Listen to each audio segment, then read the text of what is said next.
hayat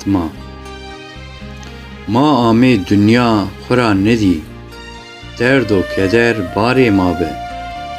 Welat ma feqîr û neçar be, îtiqad ma hêvî ma be.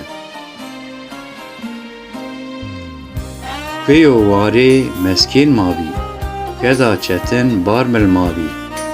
Vaw varon vera emir maşi, ma zêrdeyên xwe himey ma be.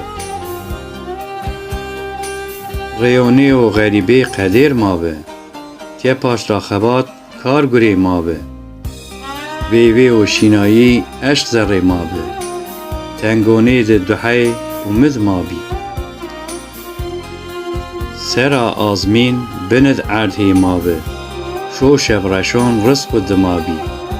Şelîk ma hal kalqit be, Rebbî xwe zikir kar kefsê ma bî.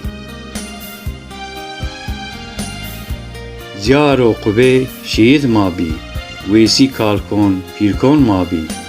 Dîlik dezgê ma rind be, inna holyer rehmê himey bî.